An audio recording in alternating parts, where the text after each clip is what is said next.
movie opens by telling us that humans and trolls once lived in harmony for thousands of years, until a Christian king called Olaf came to power in Norway. He then went on to kill the trolls by exposing them to the light of the sun, nailing his sword into their heads, and not even sparing the children. The scene then cuts to the present, where a little girl named Nora listens to this tale from her father, who should not be telling her this tale, but they are interrupted by her mother, who urges Nora to go to bed. The movie then moves forward 30 years later, where we see an adult Nora. She is a paleontologist living alone in her late father's cabin in remote Norway. One day, someone arrives at her doorstep, and she's shocked to realize it was just her friend Andreas, who has come to seek her help. After a brief chat, he reveals that he serves as the Prime Minister's advisor and invites Nora to accompany him to the Vemork power station, where he wants to show her something that will pique her interest. It turns out the two friends once worked together to capture a troll that was loose in the mountains, but things went sideways and Nora chose to abandon the project. She refuses to go with him again, but when her friend assures her this time it's different, she finally agrees. Following this, the two board a helicopter, and on the way, Andreas makes Nora sign an NDA. Upon arriving at the station, Nora is stunned to discover that the authorities are holding a massive troll named Jotun captive. The creature exhibits faint signs of a pulse, indicating that he is still alive and is in a state of hibernation. To ensure he doesn't break free, the team has set up ultraviolet lights capable of instantly turning the troll to stone if it tries to cause chaos. Next, Nora meets an evolutionary biologist named Marion, who is also working on the secret project. Marion is not pleased to see Nora and privately asks Andreas why they had to involve her, to which he replies that they need Nora if they don't want the project shut down. Marion then explains to Nora that upon reviewing the test results, they've learned that Jotun's DNA is compatible with the bark of a tree, the most boring scientific discovery ever made. Nora points out that trolls are made of earth and stone, so it's only natural that their DNA would be closer to trees than humans. Marion goes on to reveal that they want to perform all kinds of experiments on the troll for their research, but they have no idea how to safely wake the creature. Just then, Andreas introduces Nora to a staff member named Sigrid, who turns out to be his wife and pregnant. The team then reveals that they have managed to recover King Olaf's half-page of troll law from the year 1030, in which he stated that the trolls would be expelled from these lands. Nora doesn't understand what they are trying to do, so Andreas explains that they suspect there are other trolls in the mountains, but so far they haven't been able to locate them. They fear that these trolls could get out of control, so they need to learn everything about them and how to contain them. There hasn't been much progress in their research, so they want Nora to help before the government shuts down the project. Upon hearing this, Nora is unsure what to do, so she tells them that she needs to use the bathroom first. In truth, she slips into the hall where Jotun is being held and climbs onto a makeshift elevator to observe the creature. She gently touches Jotun's face, then closes her eyes and begins to hum a nursery rhyme about trolls that her father used to teach her. In a shocking twist, this actually rouses the troll, who stares at her in stunned bewilderment. Who is singing Hoodly Boodly Doodly?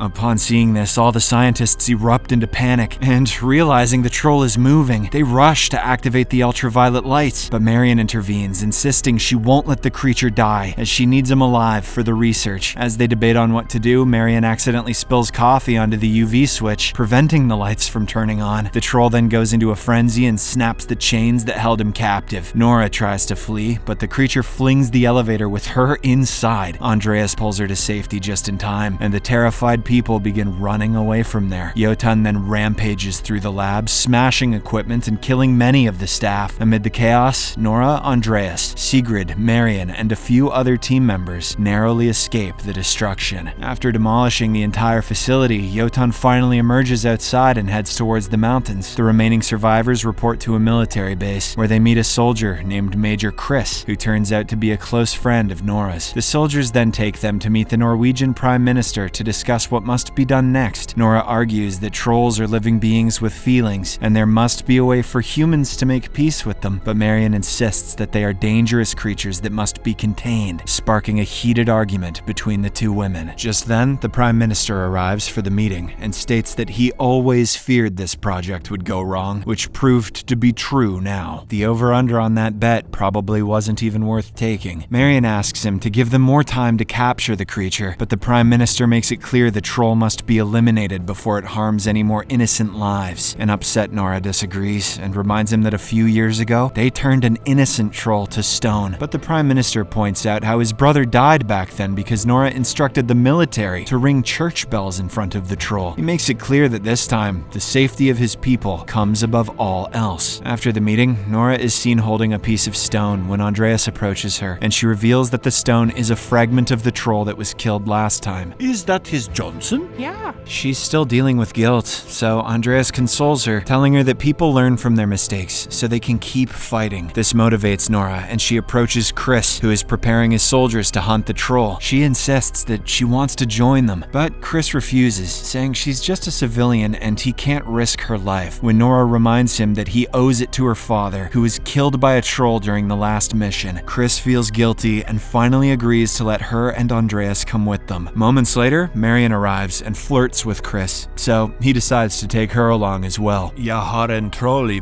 buxemamine. Next, Chris shows them two specialized helicopters they've developed, each equipped with ultraviolet lights so powerful they could destroy a troll in seconds. Chris decides to pilot one himself, while his colleague and close friend Amir takes the other. The group is now ready to depart, but before leaving, Andreas calls Sigrid, who urges him to stay safe and not try to be a hero. The scene then cuts to a club that night, where a large crowd is dancing and enjoying themselves. Suddenly, the ground begins to tremble, so people look up and see Jotun's massive face looming above them. But instead of fleeing, many people get excited and start recording the troll on their phones. However, Jotun wastes no time in smashing the building and kills many people, while even devouring a few of them. Moments later, the military finally arrives with the helicopters and activates the ultraviolet lights, causing the troll to start burning. But to everyone's surprise, Jotun fights back fiercely, grabbing a light pole and tossing it at a helicopter. During this, Amir's helicopter is fatally damaged, so realizing he won't make it, he tells Chris goodbye. His helicopter then crashes straight down, triggering an explosion that kills everyone on board. This leaves Chris devastated, so Nora urges him not to do anything reckless, warning that it would only provoke the troll. A grieving Chris ignores her and charges straight at the creature, but to everyone's shock, Jotun simply growls at them and walks away. In the aftermath, the authorities arrive to take care of the dead bodies, while a distraught Chris approaches his fallen friend and grieves for him. Marion then admits that she did not realize the trolls could be so ruthless, but Nora insists that not all of them are like this, and that this particular one seems dangerous. She argues that the troll who was killed last time only wanted to go home, and even if some trolls are aggressive, it's all because of humans. Nora says she knows someone who can communicate with this aggressive troll, and comes up with an idea. I am going to call the Hingus Vingus man. The next morning, Nora leads Andreas, Chris, and Marion to the Dover Mountains, where they enter a cave. According to legend, the ancient colonizers decided to eliminate the Troll King, so they captured his son and placed him in a pit, hoping it would serve as a deadly lure for the father. But when the Troll King appeared, he was far stronger than anticipated, and he avoided all the traps, but never found his son. The group then discovers a sticky substance in the pit, with Christian symbols etched into the rocks to maximize pain to the poor trolls. The scene then cuts to a place in Gudbrandsdalen Valley, where an old man is seen with his dog, who begins barking incessantly. The ground starts to tremble, and the old man's eyes widen in horror as he notices Jotun approaching. The massive troll walks straight toward the house, tramples it completely, and then moves on, leaving the old man horrified. Back with the group, they arrive in front of a deep pit where Nora taps a rock, after which a troll emerges from the darkness. He turns out to be the son of the Troll King who had been hiding all these years. Nora seems to share a connection with the creature, so she places her hands on his face and hums a song. The troll not only appears to understand, but also responds with a growl, which fascinates everyone. Nora instructs Andreas to do the same, and he also manages to communicate with the troll, which excites him. Nora reveals that she has named him Beautiful and tells the troll that she has come because she needs his help. Later, the group is seen outside in the snow, where Nora fires a flare into the sky, which manages to attract the attention of Jotun. He begins moving toward her when all of a sudden, Beautiful rises up from the snow to defend Nora. Jotun is pissed off by this, and the two trolls begin to growl aggressively at each other. They begin clashing, but Jotun seems much stronger, and he hits the ground so hard that he throws Beautiful under the ice. The poor poor troll struggles to get out, while Nora watches helplessly but can't intervene. Jotun tries to attack the group, so they board the helicopter and manage to escape just in time, leaving the little poor baby troll there to die and drown. Upon returning to the military base, Nora becomes extremely sad over losing Beautiful and tells Marion how the troll never felt safe outside the cave. He feared the open landscape and only stepped out because she asked him to. She feels guilty for bringing him outside, but Marion tries to comfort her, saying it's not her fault, even though it absolutely is. While studying the route on Nora's map, Marion notices that the troll's path mirrors the old pilgrimage road to Tronheim. They realize the troll isn't wandering randomly. He is heading to Tronheim, which was Norway's capital long ago and where King Olaf used to rule. This means that Jotun is seeking revenge, and the group now decides to head there to stop him. In the next scene, the group arrives at Tronheim, where they visit an old cathedral and meet a historian named Esther, who used to be Nora's father's friend. She wrote a book mentioning that Olaf's remains had not been found, but it was believed they were hidden in the underground tunnels of the cathedral. Nora tells her about what is happening, so Esther takes them to the tunnels and admits that she doesn't understand why the church hid the celebrated king in such a secluded place. It seems like the church and Olaf weren't on good terms, but she doesn't understand why. While they are searching for clues in the tunnel, Andreas touches Olaf's mural, and a large chunk of the painting falls to the ground. The group then notices 3 holes in the mural, exactly where Olaf had been stabbed during his final battle. They insert iron rods into the holes and twist them, which shockingly reveals a hidden space behind the wall. Inside, they discover a spring called Olaf's Spring, where there is a massive coffin hidden. Without wasting any time, the group opens the coffin and is shocked to find Olaf's remains still intact inside. There is also his silver sword, along with the missing half of the troll law that the team discovered before. Andreas takes a photo of the inscription and sends it to Sigrid, asking her to piece it together with the other half. Once the fragments are joined, the meaning becomes clear, and the group is stunned to realize that Olaf never intended to eliminate the trolls. Instead, he wanted to give them a piece of land where they could live peacefully. However, the church opposed this decision, so they murdered Olaf and hid his body there before carrying out a troll massacre in his name. Nora finally realizes that Jotun is not heading here to take revenge on Olaf, but on the people of Norway instead. However, the group believes that the church may have developed methods to kill trolls and decides to find it. Chris is confused about the silver sword, which seems useless as a weapon. Nora then dips a knife into the church's holy water before testing it on a stone fragment of a troll. The blade cuts through the stone effortlessly, and they realize that the true power lies in the holy water, not in the sword itself. Nora and the group decide to fight to protect the city, calling in the military and even enlisting local civilians for the mission. They bring holy water from Olaf's spring and store it in tanks fitted with detonators. Nora then asks Andreas to return home to his pregnant wife, since the mission will be dangerous, but he chooses to stay behind because nothing is scarier than becoming a dad to defend his nation. The scene then cuts to night as Jotun finally arrives while tearing through everything in his path. The military begins shooting at him while Andreas and Esther ring the cathedral bells, which forces the creature to cover his ears as the sound overwhelms him. In a desperate rage, he uproots a tree and hurls it towards the cathedral to silence the bells. The crowd realizes that they have angered the beast, so most of them run away in panic. Chris detonates the holy water explosives, but the plan isn't very effective and doesn't do much except damage. When all hope seems lost, Beautiful, who turns out to still be alive, suddenly appears and begins fighting Jotun. Marion tells Nora that trolls are hard on the outside, but soft on the inside, and that their heart is the true center of their power. If they can manage to drop a barrel of holy water into the mouth of the creature, it is certain that he will die. Meanwhile, the trolls are exchanging epic blows as Beautiful punches Jotun in the face, but the older troll crushes him against a bridge. He proves far stronger and even dunks Beautiful's head into the lake to try to drown him. Next, Chris and Andreas get into a helicopter to try to drop the last barrel of holy water onto the giant, but there's a problem. The detonator has fallen off. This means that someone must jump with the explosive and pull the pin at the very last second. Realizing the gravity of the situation, Andreas decides to make the ultimate sacrifice. He makes a video call to Sigrid to say goodbye and asks her to tell their son that his dad died